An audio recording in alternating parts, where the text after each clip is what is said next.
Sign this resignation or we'll ruin your career. That's what CFO Victor Hale snapped at me.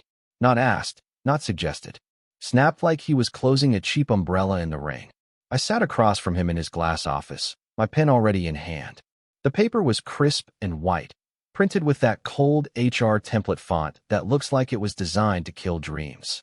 A single line at the bottom read, "Signature of employee." He leaned back in his leather chair, too smug for someone who'd been at Ardent Global Capital for less than 3 months. His suit was perfectly tailored, his shoes polished like mirrors, and his tone carried the arrogance of someone who thought threats were the same as leadership. 15 years. That's how long I'd given this place. 15 years of late nights, endless system updates, and holding together financial models that executives barely understood. I signed with one clean stroke. No hesitation. Then I set the pen down, met his cold eyes, and said the only 2 words that mattered. Good luck. He expected a meltdown. He expected begging or maybe an angry speech about loyalty. What he got was me pushing my chair back, calm as morning tide. I am Bruce Cole, Senior Systems Architect, and I'd just signed what Victor thought was my death warrant. He had no idea it was actually his. I packed light. One small cardboard box held everything that mattered from my desk. A coffee mug with a crack down the side that had survived 4 CEOs, my wireless mouse with the worn-out scroll wheel, and 3 weathered notebooks filled with 15 years of system passwords and fixes that kept this place running. The walk through the open floor was quiet. Too quiet. Denise from payroll looked up from her computer, her face pale with shock. She mouthed the words, "This is wrong," but I didn't respond. I just kept walking past cubicles where people pretended to work while stealing glances at the man carrying his career in a box. Security guard Marcus didn't even stand when I reached the lobby. He just looked at me with those tired eyes that had seen too many good people forced out. "You good, Bruce?" he asked softly, like he was checking on a wounded friend. "Golden," I replied, and I meant it. Behind me, through the glass walls of his office, Victor watched with that satisfied smirk. He thought he'd erased me from the company's memory. What he didn't understand was that erasing someone and erasing their work are 2 completely different things. My signature on that resignation letter was just ink on paper. My real signature was written into every critical system this company depended on. 15 years of my life lived in those servers. Every forecasting model that guided million-dollar decisions had my fingerprints on it. Every compliance safeguard that kept us out of legal trouble was built with my code. Every automated report that made executives look smart in board meetings ran on systems I designed, debugged, and quietly maintained. They never asked how it worked. They just wanted it to work. So when new regulations hit, I built the compliance bridges. When markets shifted, I adjusted the risk models. When other companies' systems crashed during audits, ours hummed along perfectly because I'd spent countless nights making sure they would. My name wasn't on any fancy plaques in the lobby. I wasn't invited to the executive retreats or the client dinners. I was background noise to people like Victor, a cost center, not a profit driver. But every dollar that flowed through Ardent Global's digital veins had to pass through systems I'd built. Victor thought firing me meant cutting dead weight. What he'd actually done was remove the heart surgeon while the patient was still on the operating table. The company's financial infrastructure didn't just recognize my work, it was my work. And tomorrow morning, when those systems tried to run their nightly processes, they were going to notice something very important was missing: me. My phone rang at 9:13 the next morning. The caller ID showed CEO Caroline Mercer's direct line, and her voice was tight, with barely controlled panic. "Bruce," she said, skipping any greeting or pleasantries. "Our biggest client is sitting in the lobby right now. Every critical system is throwing errors, and every single error message shows the same thing: your name. Explain this to me." Now, I didn't answer immediately. I let the silence stretch long enough for her to hear her own breathing, long enough for the weight of her situation to fully sink in. When I finally spoke, my voice was calm as glass. "I already did explain it, Caroline. Yesterday afternoon, with my signature on that resignation letter." The silence that followed was deafening. I could practically hear the gears turning in her head as she realized what had happened. Her company's entire financial nervous system had gone into emergency lockdown because the person who built it was no longer authorized to maintain it. "Bruce, I need you to walk me through this. What exactly is happening to our systems?" Her voice had shifted from panic to desperate professionalism, the tone of someone who knew they were in deep trouble but was trying to maintain control. "Read me the exact error messages," I said, settling back in my kitchen chair with my coffee. This was going to be a very interesting conversation. Caroline's voice cracked slightly as she read from her screen. System operations paused. Owner verification required. Last authorized administrator, B. Cole. Security freeze activated due to role change detection. Model drift prevention protocol engaged. She took a shaky breath. "Bruce, what does this mean? Our client presentation is in 4 hours." "It means the safety systems worked exactly as designed," I said, taking a slow sip of coffee. "When an administrator's access gets removed without a proper handoff procedure, the system automatically pauses all financial modeling to prevent unauthorized changes. It's called the Compliance Freeze Protocol. I wrote it into the core architecture 3 years ago after that audit scare. Can you come in right now and fix this?" The desperation in her voice was almost painful to hear. "No," I said simply. "Not without proper terms and conditions." I let that sink in for a moment. "Caroline, I'm not your employee anymore. As of yesterday at 4:17 p.m., I became a private citizen with no legal obligation to help Ardent Global with anything." "What do you need?" she asked, and I could hear her scrambling for a pen. "A consulting agreement with a 48-hour minimum commitment. Full legal indemnification stating I'm working under your direct authorization. Read-only system access first, then supervised elevation for any changes. And a written statement from your legal team confirming that this freeze is a built-in safety feature, not sabotage on my part. You'll have everything in 15 minutes, she promised. "Make it 20, I said. "I'm finishing my coffee." The documents arrived in my email exactly 18 minutes later. Caroline had called in favors to get legal and IT moving that fast. The consulting agreement was clean and fair, hourly rate that reflected my actual value, not my old salary. The indemnification covered everything I'd asked for. The IT department had already prepared temporary credentials and building access. But the most important document was the 3-paragraph legal memo stating clearly that the system freeze was an intentional security protocol designed to prevent financial model manipulation during personnel transitions. Translation: Bruce didn't break anything. Bruce built something so good it protected the company even from its own bad decisions. I printed everything, signed where needed, and called a taxi. While riding into Manhattan, I reviewed my mental checklist of what needed to happen. First, assess the actual damage. Figure out which systems were frozen and which were still running. Second, identify the minimum steps needed to restore client-facing functions. Third, document everything with witnesses present so nobody could claim I'd done anything inappropriate. The taxi pulled up to Ardent's building at 10:47 a.m. I paid the driver, straightened my jacket, and walked through the same lobby I'd left carrying a cardboard box less than 24 hours earlier. The security desk looked up as I approached, and Marcus actually smiled. "Back already?" he asked, printing out a visitor badge. "Consultant," I replied, clipping the badge to my shirt. It felt honest. The elevator ride to the 42nd floor felt different this time. Yesterday, I'd been a discarded employee. Today, I was a specialist called in to save the company from its own mistakes. The doors opened to reveal a floor buzzing with nervous energy. People moved with the quick, jerky motions of workers who knew something was very wrong, but didn't understand what. Heads turned as I walked toward the IT department. Whispers followed me down the hallway, not the pitying whispers of yesterday, but something else. Curiosity, relief, maybe even hope. Nancy from accounting actually stepped out of her cubicle to nod at me, like she was acknowledging the return of someone important. Victor's office door was closed, but I could see him through the glass walls, pacing back and forth while talking rapidly into his phone. He looked up as I passed, and our eyes met for just a moment. His expression was unreadable, but I caught something that might have been fear flickering behind his usual arrogance. IT had set up a workstation for me in conference room C, complete with a laptop, external monitors, and, thoughtfully, a fresh cup of coffee. Stella from the security team was there waiting for me, looking professional and slightly apologetic. "Mr. Cole," she said, "I have your read-only credentials ready. The system access logs are pulled up on the main monitor whenever you're ready to begin." I sat down, cracked my knuckles once, and got to work. The logs told a clear story. At exactly 6:09 p.m. yesterday, Victor's administrative assistant had removed my user account from all system access groups.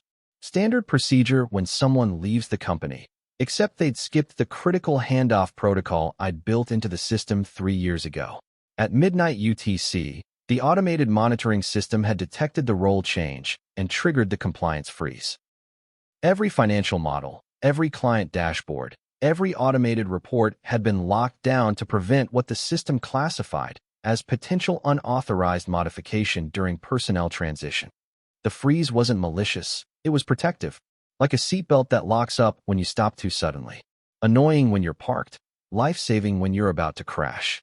I pulled up the client dashboard that Caroline's visitors were expecting to see. Instead of live financial data, it displayed a yellow warning banner. Data validation paused. Administrator review required. Beneath that, in smaller text, last verified. Yesterday 6:09 p.m. Eastern. This is actually good news, I told Stella, who was taking notes for the legal file we'd need later. The system protected itself and preserved the last known good state. Nothing's broken. Everything's just waiting for authorized approval to continue. She looked confused. But the client can't see their current numbers. Correct. But they also can't see any corrupted or manipulated numbers. The system chose safety over convenience, exactly like it's supposed to. I leaned back in my chair. Now we just need to safely unlock it. I called Caroline on speakerphone, with Stella witnessing everything for legal purposes. The good news is nothing's actually broken, I began. Your system is in protective mode.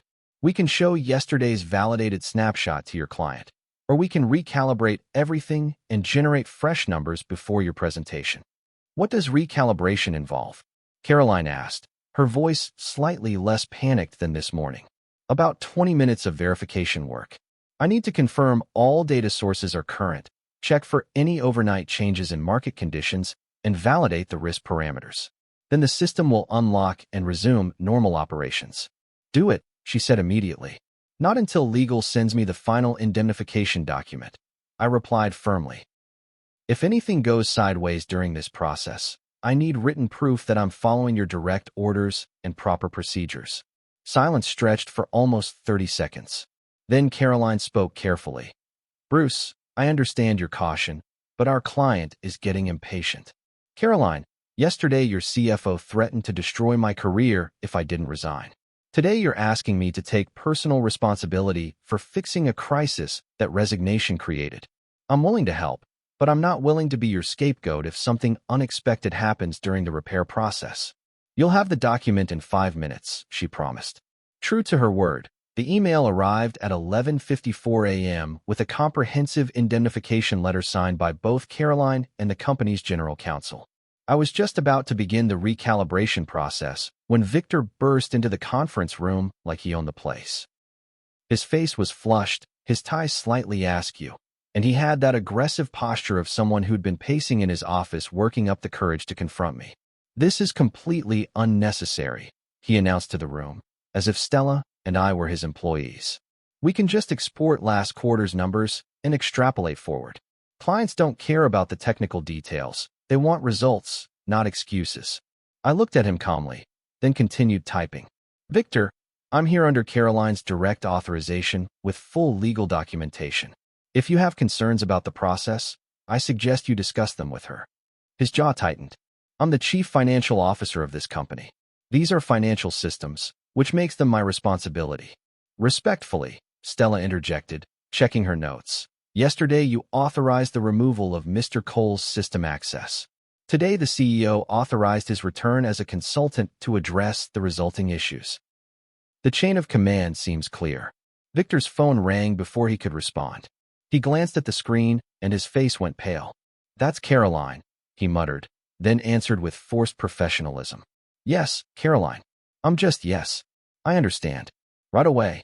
He hung up and stood there for a moment, looking like someone who'd just been professionally dressed down. Finally, he turned and walked out without another word. Stella waited until his footsteps faded down the hallway. He doesn't look happy, she observed. No, I agreed, pulling up the calibration interface. He doesn't. The recalibration process was methodical and precise. I worked through each component systematically while Stella recorded everything for the compliance file. First, I verified that all external data feeds were current and operational. The currency exchange rates had updated normally overnight, stock market feeds were flowing properly, and the regulatory reporting connections were stable. Next, I checked for any changes in the company's internal parameters. Someone had entered a new vendor code at 10:23 p.m. last night, probably a legitimate transaction, but the system flagged it for review since it happened after my access was removed. I validated the vendor information against our approved list and cleared the flag. The risk model weights needed a minor adjustment for a market volatility spike that had occurred in Asian trading hours. Nothing dramatic, just a small tweak to keep our forecasts accurate. I made the change, documented the reasoning, and ran a validation check to ensure it didn't create any unexpected ripple effects. At 12:31 p.m., all systems showed green. The compliance freeze was ready to be lifted. I turned to Stella, who had been quietly documenting every step. Before I click this button and unlock everything, I need you to confirm that Caroline authorized this specific action. She nodded and called Caroline's direct line on speaker. Ms. Mercer, Mr. Cole is ready to restore normal system operations. He needs your verbal authorization to proceed. Authorized, Caroline said immediately. Bruce, do it. I clicked the Resume Operations button. Across my screens, status lights shifted from yellow to green. The client dashboard refreshed with current data. The overnight processing queue began working through its backlog. The company was breathing again. Caroline had scheduled the client presentation for 2 p.m. in the executive conference room. The clients were Priya Singh, VP of Finance at Sterling Investments, and Ben Rodriguez, their Director of Operations. These weren't junior staff members. They represented a $12 million annual contract, and they'd flown in specifically to review their portfolio performance metrics. I arrived 15 minutes early with printed copies of both the emergency snapshot from yesterday and the freshly recalibrated reports. Caroline was already there, looking composed but with tension lines around her eyes that hadn't been there last week. Bruce, she said quietly, I want you to lead this presentation. You understand the technical details better than anyone, and frankly, after this morning, I think our clients deserve to hear from the person who actually built these systems. Priya and Ben entered at exactly 2 p.m., carrying briefcases and wearing expressions that suggested they'd already wasted enough time on this visit.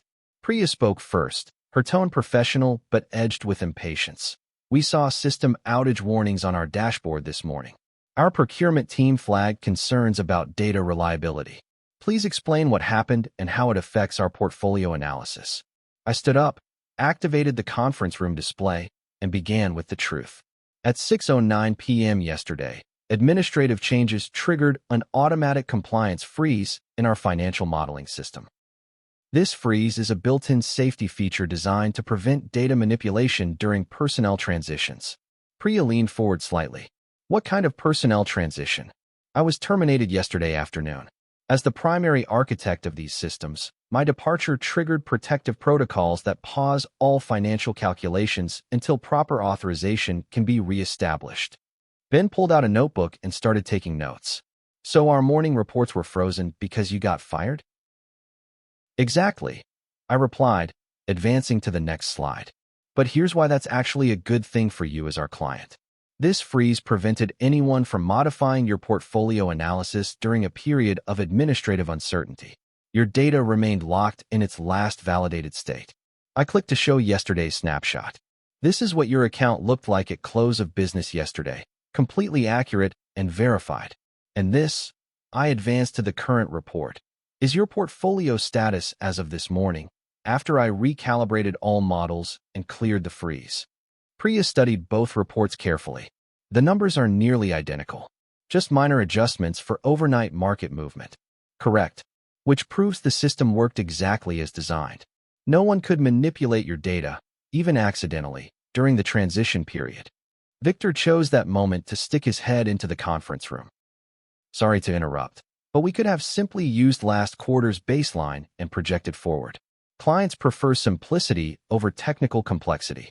The temperature in the room seemed to drop 5 degrees. Priya turned to look at him with the expression of someone who'd just been deeply insulted. Mr. Hale, we manage $14 billion in assets. We absolutely do not prefer simplicity when it comes to our financial data. We prefer accuracy, transparency, and systems that protect against exactly the kind of corner-cutting you just suggested. Victor's face reddened. I just meant. We know what you meant, Ben interrupted quietly. And we're not interested. After Victor retreated, Priya turned back to me with renewed interest. Mr. Cole, walk us through your long-term safeguards. If you leave again, voluntarily or otherwise, how do we know our data remains protected? This was the moment I'd been preparing for all morning. I pulled out a detailed implementation plan I drafted while the systems were recalibrating. I'm recommending a dual administrator model with 2 trained deputies and documented procedures for any personnel changes. I advanced to my next slide, which showed the organizational structure. Deputy Administrator 1 handles daily operations and routine maintenance. Deputy Administrator 2 focuses on compliance monitoring and audit preparation. Both require joint authorization for any major system changes. And if all 3 of you leave? Ben asked, clearly thinking like the operations director he was. The system automatically serves validated historical data with clear disclaimers and CSV export options for your internal analysis.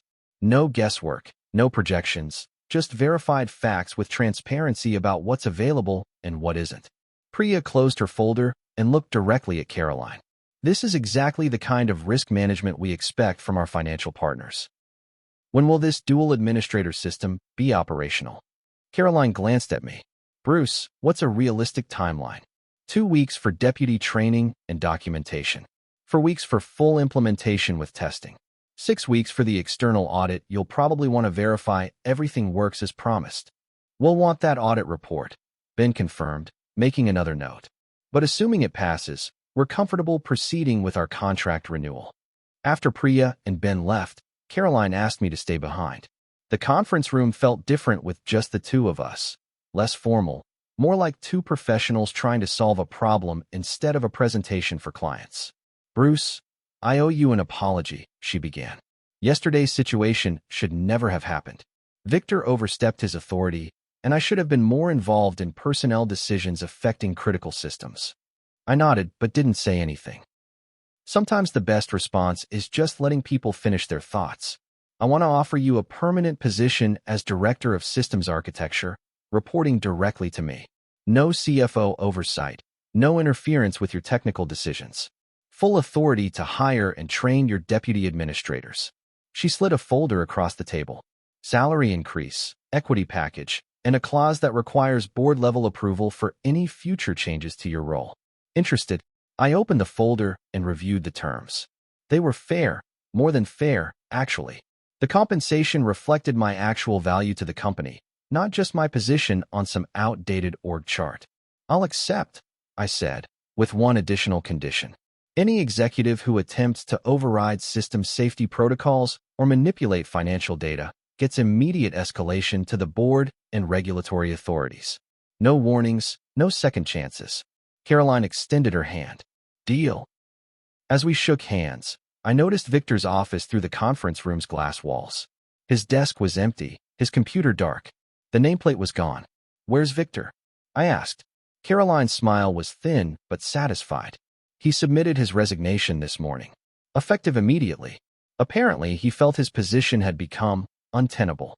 The story might have ended there, problem solved, systems restored, bad manager removed. But in today's world, nothing stays quiet for long. Stella from the security team had been recording system screens during the morning's crisis for legal documentation. That recording captured Victor's failed attempt to override audit protocols, his dismissive attitude toward client data protection, and his eventual retreat when Priya demolished his simplicity argument. Someone, I never found out who, edited that footage into a tight 10-minute video and uploaded it to YouTube with the title CFO Fires Systems Expert, Nearly Loses $12 Million Client. The video went viral within hours. By Friday afternoon, it had 2 million views and 15,000 comments. The story got picked up by business news sites, then mainstream media. Arrogant executive destroys own career became the weekend's most shared story on LinkedIn. I watched some of the coverage from my new office, 2 floors higher than my old cubicle, with actual windows and a door that closed. The media narrative was simple.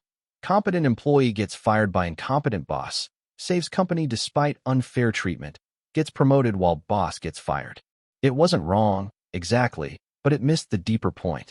This wasn't really a story about one bad CFO or one good systems architect. It was about what happens when organizations forget that their most important people are often their quietest people. The YouTube comments were brutal toward Victor, but surprisingly supportive toward me. "This is every IT person's dream," one comment read. "Dude handled it perfectly. Professional, calm, and totally devastating." Victor tried to control the narrative. On Monday morning, he posted a long LinkedIn article titled "The Other Side of the Story: When Good Intentions Meet Corporate Politics." He portrayed himself as a reform-minded executive trying to modernize outdated systems, blocked by an entrenched employee resistant to change. The post backfired spectacularly. Within hours, hundreds of comments poured in from people who'd watched the YouTube video. They picked apart his arguments line by line, pointing out the contradictions between his claims and the recorded evidence of his behavior. "Bro, we literally watched you suggest fudging the numbers," one comment read. "That's not modernizing, that's fraud." Another person wrote, "I've worked with prima donna executives like this. They think reform means ignoring the experts who actually built the systems they're trying to fix." By Tuesday, Victor had deleted the post. By Wednesday, he deactivated his LinkedIn account entirely. By Friday, I heard through industry contacts that 3 different companies had withdrawn job offers after their boards saw the viral video. His reputation wasn't just damaged, it was obliterated. And the brutal part was that I'd never said a single negative word about him publicly. The video spoke for itself. His own actions, recorded by security cameras and witnessed by clients, told the whole story. Sometimes the most devastating revenge is simply letting someone expose themselves. The dual administrator system took exactly 6 weeks to implement, just as I promised Priya and Ben. I selected 2 deputies from within the company. Kumar from the analytics team, who had the right combination of technical skills and calm personality, and Michelle from compliance, who understood the regulatory requirements better than anyone. Training them was actually enjoyable.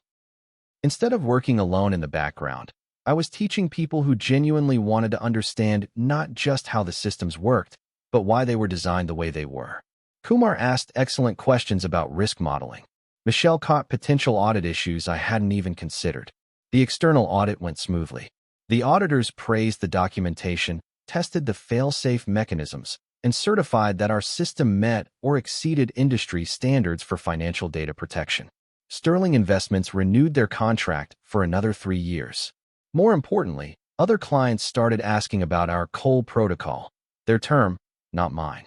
Word was spreading in the industry that Ardent Global had built something special, financial systems that were not just accurate, but actively protected against manipulation.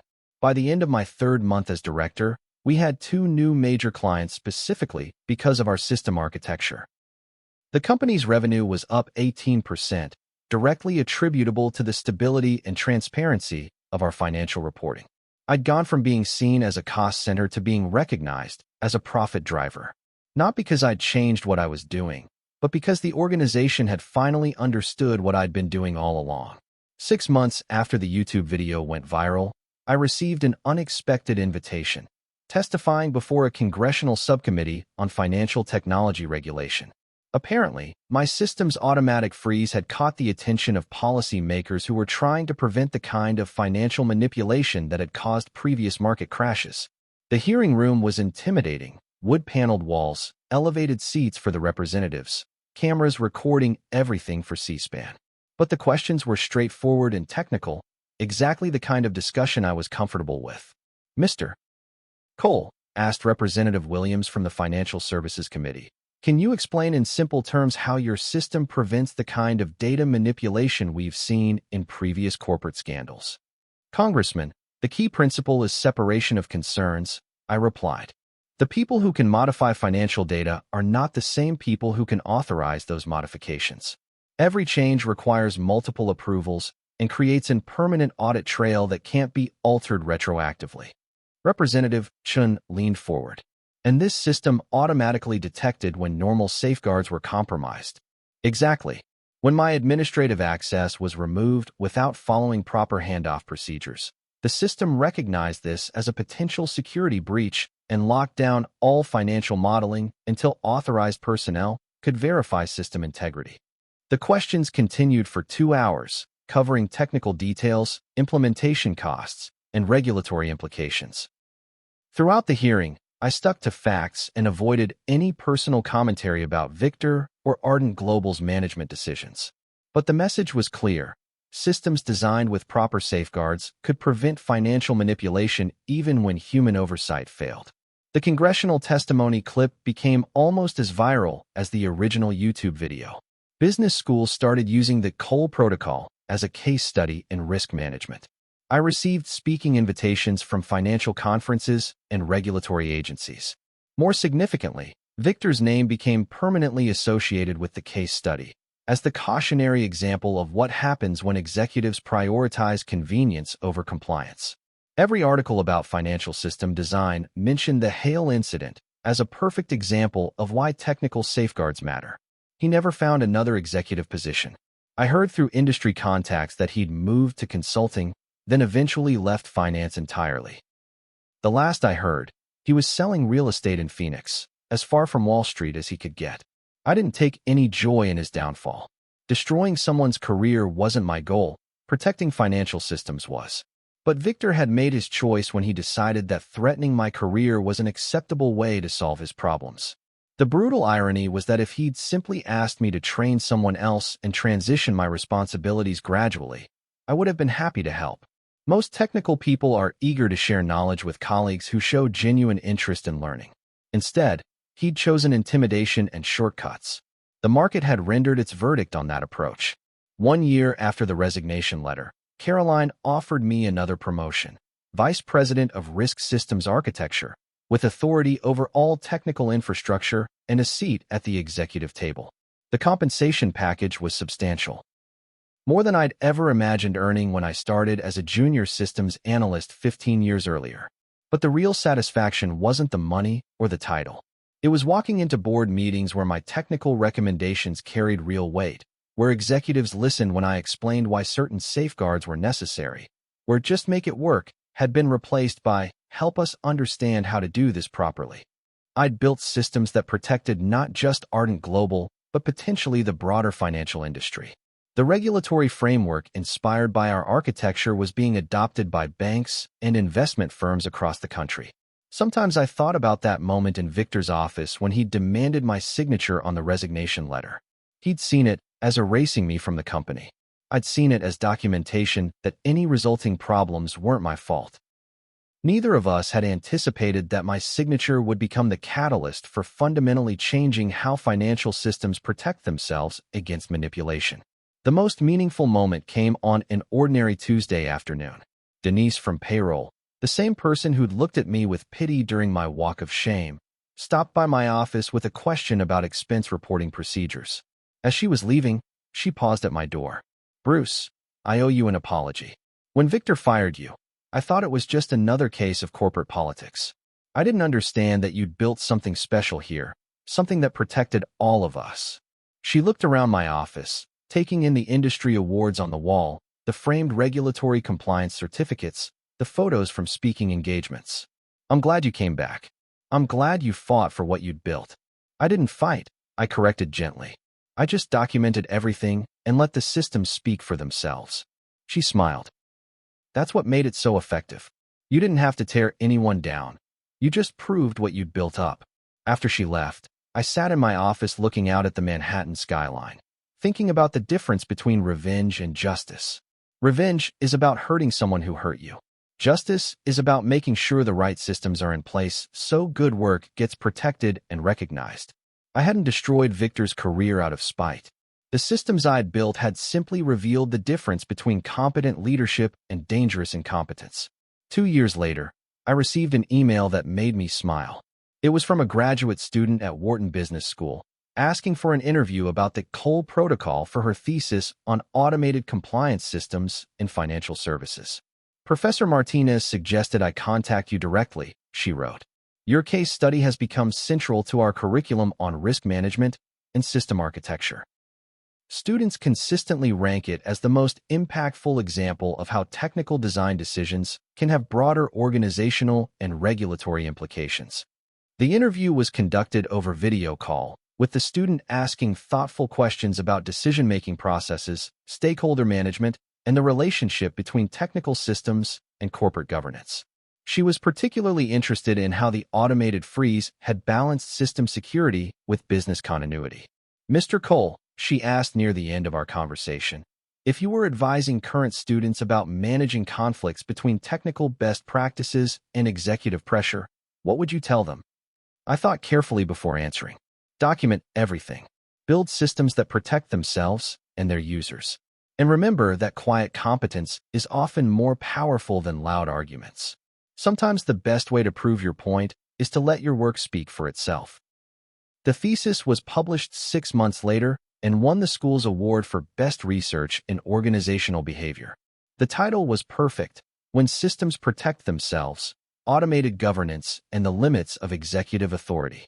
5 years after that resignation letter, I was invited to deliver the keynote address at the National Conference on Financial Technology Regulation.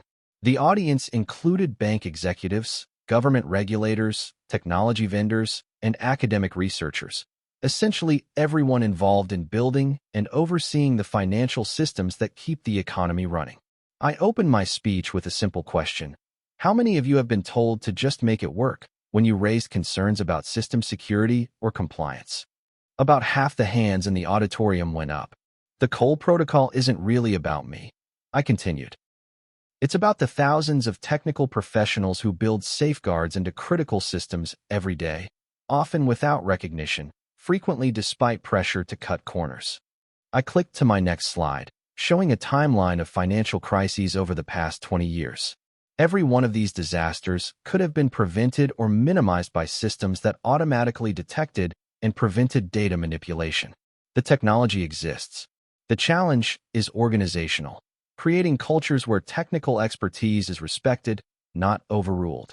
The speech was well received, but the most meaningful feedback came afterward from a young systems analyst who approached me during the networking reception. Mr. Cole, I watched your video in college and it changed how I think about my career, she said. I realized that being quiet and competent doesn't mean being powerless. Sometimes it means being essential. That conversation reminded me why the whole experience had been worthwhile.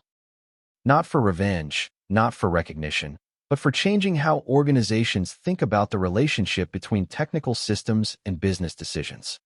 Today, I sit in my corner office on the 47th floor of Ardent Global's headquarters, looking out at the Manhattan skyline where other quiet, competent people are building systems that keep the world running. My title is Senior Vice President of Systems Architecture and Risk Management.